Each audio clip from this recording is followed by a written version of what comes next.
Hi,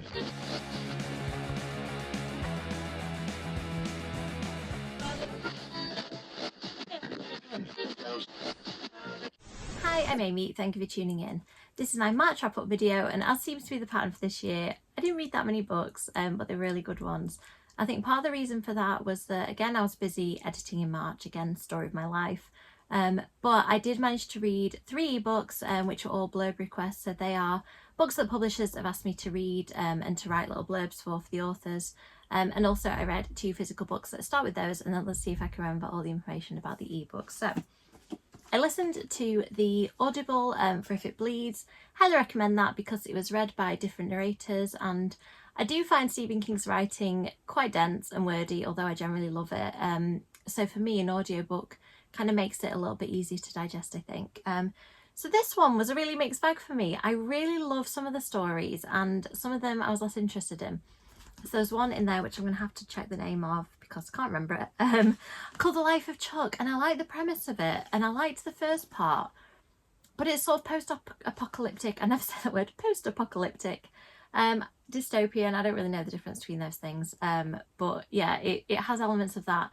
And I tend to find that if those aren't coupled with a real sense of hopefulness for the future and kind of happiness, I find them really difficult because they're just too much like the world. So yeah, I'm not really sure about that one, but I think that's more of a me thing than anything to do with the book. There's a story in it called Mr. Hannigan's Phone that I found really interesting. I won't spoil it, but a man called Mr. Hannigan essentially gets buried with his phone, and then the young tween, I can't remember exactly how old he is, maybe he's a teenager at this point, I think he's a teenager, the teenager who was doing some work for Mr. Hannigan still is getting some communications from him from beyond the grave, and I'll leave it there because I don't want to spoil where this one goes. It was interesting. There is also a Holly Gibney story in here called If It Bleeds. I think, oh yeah, it's the name of the title of the book. If It Bleeds is quite a long one. It kind of reads to me like a Holly Gibney book, but in miniature. It's probably almost novella length, I think. And I liked it. I really like the Mr. Mercedes books, and I haven't read the other Holly Gibney books yet, mostly because The Outside has content in that I don't really want to read. And I saw the sneer on my face that says it all then. It has stuff to do with children that I'm just not interested in. And I think, I'm trying to think what other books, oh, and there's the book Holly, which I haven't got to yet. So this was kind of a new one for me of being really inside Holly Gibney's head, and I liked it. I thought she is a really compelling narrator. She's one of those narrators that feels very real just because of all the details about her life and the way she thinks. So I thought that was a good one. So overall, a good mixture of, I think they're novellas as opposed to short stories. The last story I think was called Rats. I did enjoy as well. I found that one a little bit weird, as I sometimes do with King's writing, but yeah, I thought that was a good one. So overall, would recommend this. Next physical book I read was Incidents Around the House. I'd seen this absolutely everywhere on US Instagrammer and YouTubers pages, but I hadn't got a copy just because I don't want to fuck up the hardcover. I try not to buy too many hardcovers just because I'd rather buy, you know, more books than spend 20 something pounds on one. So this one, I'm just checking which publisher it was. Tor Nightfire reached out and asked if I'd like to read this, and I said absolutely yes. And I'm so glad because I loved it. I found it incredibly creepy. It does have a child in, so if like me you find that really difficult, I did manage. It was hard going because it's from the point of view of the child, so the things that are happening around the house and specifically to her, I did find that hard because I don't like stuff happening to kids, but Josh Malerman handled it in a way that A, was so compelling that I couldn't stop reading even if I wanted to, and B, I just thought that he handled it in a way that kind of didn't feel sensationalized or overly graphic, if that makes sense.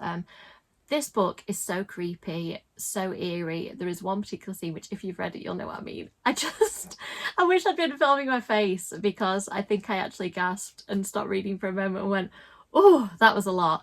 And it was just a really simple thing that I've never given any thought to in a haunted house book, but it was just a really clever and creepy scenario. So that ramble, basically, the summary of it is that I reckon you should read this book. The one thing I will say is that I wasn't a massive fan of the ending. It was just one of those horror devices that I prefer to go in a different way, but I think that that was just a plot choice more than anything else. I thought this was a great book. I highly recommend if you're looking for a creepy, at times chilling, haunted house book. Also written in a really interesting way, I will say. at the start of the book it says, "The unique format of this book is intentional, left justified for narration or action, indentation for dialogue with spaces between, all in the name of perspective. This story is told by a child." So no inverted commas for speech, kind of an interesting way of writing the narrative in between. I'm a proofreader as one of my day jobs, and at first when I read that I thought, oh no, my proofreading brain's going to be screaming at me, but actually it worked. It was great for this book. The narrative flow was just perfect with it written like that, so not an issue for me. Really interesting way of storytelling. Definitely give this one a go. And next, I read 3 ebooks. So I read, let's start off with Kat Ellis's book, who's one of my faves. As a person, I think she's great, and as an author, I just love her books as well. So this book, The Devouring Light, is about a group of musicians who are in an accident and they're split up after their bus crashes, and they are all drawn to a house called The Light. Creepy things ensue. It was a definite creepy house month. I really love the characters in this one. I think Kat has got a way of creating incredibly believable people who are multifaceted, who have flaws, who have secrets, and then she proceeds to do horrible things to them, so you kind of fall for them and really want things to go well for them, and then things of course go badly because it's a Kat Ellis book. I really liked the setting of this one, the kind of claustrophobic house, and I think that Kat's writing is just, she's so good at creating a compelling scenario. So I always think in these sort of locked room mystery type books, is there a good reason for them to be trapped in this place? And Kat did that really well. It felt really inventive. I loved the mythology and the kind of underpinning story of the haunted house. I just thought it was great. This one comes out in September, the same day as my next book, weirdly. I think it's September the 11th, if I know my own publication date correctly. The Devouring Light, I think it's coming from HarperCollins, and I would highly recommend you give it a go. It is scary, it's fun, it's so well done, and yeah, I just love the mythology and everything about it. The next book I read for a blurb request was The Last Wish by Jacqueline Silvester. This was totally different from what I would normally read and from what I've read of Jackie's in the past, because Jackie co-authors the Cadis Night books, Cadis Night, I hope I said that right, Cadis Night I think it is, which are incredibly fun, spicy books if that's your thing. The Vampires of Moscow is the first one, and then it goes through the series, through different storylines and different paranormal entities. And they're really good, spicy romance books. So then when this one came to me, which was sort of very sincere and dealing with grief, it's not a subject that I'd really choose to read about often, but I thought, okay, I love Jackie's writing, and again, love Jackie as a person. I'm going to give this a go. And oh my goodness, I'm so glad I did, because the main character's voice just screams authenticity and real person energy. And I need to chat to Jackie about it, actually, about where the inspirations came from. Because she just seems so real, and you hear all about her life and her heritage and her background, and it's just great. I love it when you read a main character and you think, oh, this is a real lesson in writing. And then this character is dealing with the incredibly devastating situation that her friend has died. Well, her friend has written a list that they were going to work through together, and now after she's died, she wants her friend to work through. So she starts doing this kind of bucket list in honour of her friend. And at times it's really sad, but Jackie handles it so sensitively and compassionately that I didn't feel myself getting pulled in too much by the grief, which is always my kind of challenge with books like that. It was just uplifting, heartbreaking at times. I love the relationships between characters, and it was just somehow really fun despite being about all that subject matter. So honestly, definitely have to check this one out. I think this one comes out in June. I really recommend reading it as well. And finally, I read Exit Stage Death, which is being published by UClan. I wish I could remember the date. I don't. I'm going to ask Kev to put, when I put the cover up, hopefully the date will pop up as well when he edits my videos.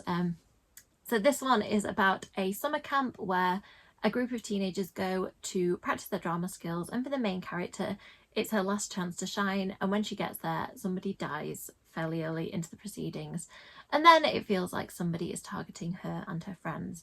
I really thought the tension in this one was excellent. There was a kind of playing with narrative voice. I'm wording it carefully because I don't want to spoil it, because it's just really fun when you get to it. Different narrators are at play here, and it's just used to really good effect. I found this one tense and fun. I love the summer camp setting. You can really tell that Ava Eldred knows theatre, knows this kind of setting, this world of theatre kids, really well. Like her first book, Boy Band Murder Mystery, which I really liked, Ava is massively into boy bands and boy band sort of pop culture, so I think again this feeds into what I really like about Ava's books, like the passion comes through and you can feel this world because you know she just has really good knowledge of it. So it was a great reading month. I think I tend to feel like when I read 7 or 8 books, I'm like, yeah, that's a good amount. Like if I'm reading a couple of books a week, I somehow feel really grounded and like I've had lots of time to relax and read.